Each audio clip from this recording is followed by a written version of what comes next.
We're back, and I'm going 3 rounds with Mykel Hawke. Can you explain to us exactly who the Special Forces are, what they do, you know? Special Forces is also called Green Berets because that's the kind of headgear that we wear.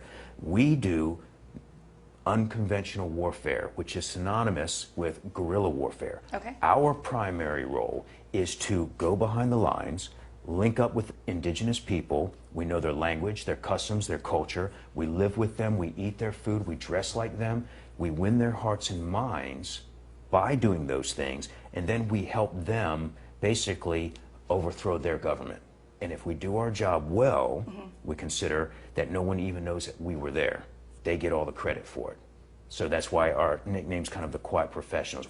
We consider a job well done if nobody even knows we were there. Can you give me an example of a time, just, you know, when you had to do that, just like a story? Yeah, I think a good, fairly recent example that comes to mind is, you know, other than Iraq, Afghanistan, is Sierra Leone. Sierra Leone was a situation whereby the people were unfortunate to live on a land that was rich in diamonds. I mean, you could almost kick up dirt and get diamonds. And so the neighboring country, Liberia, decided they wanted those diamonds, and so they used the premise that once upon a time that belonged to them as a greater Liberia, and they wanted to return it to the greater state of Liberia. And, oh, by the way, we get some extra diamonds in the process. So what happened was they bought out some of the military, and there was a coup, and the government was overthrown. And so our job was to go in there and help them regain their government, their country back. And yeah, that was an example of us doing that. And that was a very brutal war. How, I mean, when you say brutal, how brutal? What? Okay. Now, I've been in 8 conflicts. And to me, wars like Iraq and Afghanistan are in some ways easier wars because they are sanctioned, they're declared wars. So you get the benefits that come with that. You get, you know, full military support. You've got naval gunfire. You've got Spectre gunship. You've got all kinds of logistics that are in there. And when you're talking about places like Sierra Leone, it's just you and a couple of folks trying to stop a lot of people doing a lot of killing. And so for me, that was the most brutal combat experience I ever had, simply because the nature of the way that they fought there. When you go to a village and you see the village is burnt out and you see the place is strewn with bodies, and the bodies have their limbs hacked off, first the hand, then at the elbow, then at the shoulder, and you see pregnant women tied up and their bellies cut open and babies have fallen out of them. And then you find from the survivors that, oh, that pregnant woman, they gambled with her.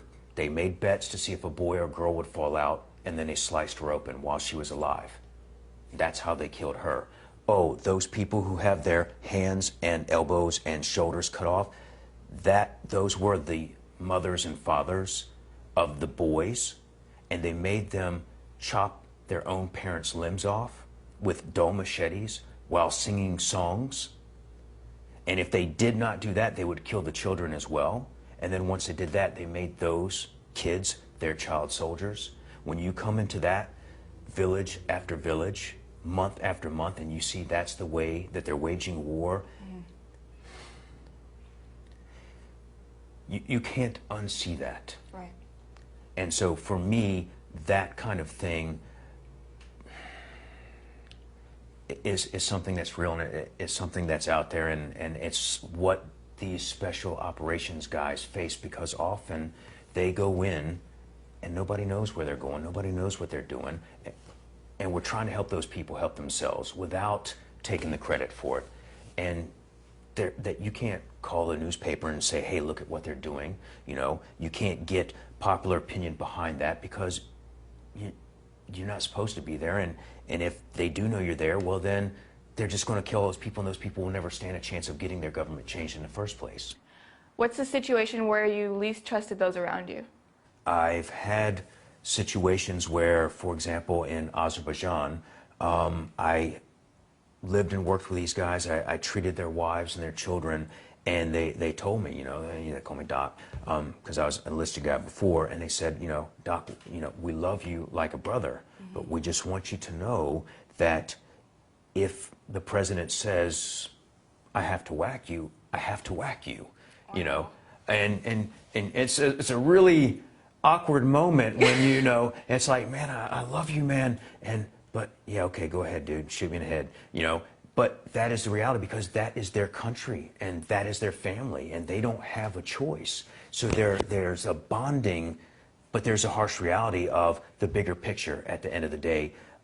If things were to change, and in this case it did change, they ended up killing the Minister of the Interior because he wanted to run for presidency, and so they wiped out all his guys, and then I had to make a run for my life. And the guy who helped me spent 4 years in prison as a result of helping me escape the country. Yeah, it can change in a heartbeat. So he went from golden child to in prison. Can you tell me about that escape a little bit? Or? Yeah, I mean, I can.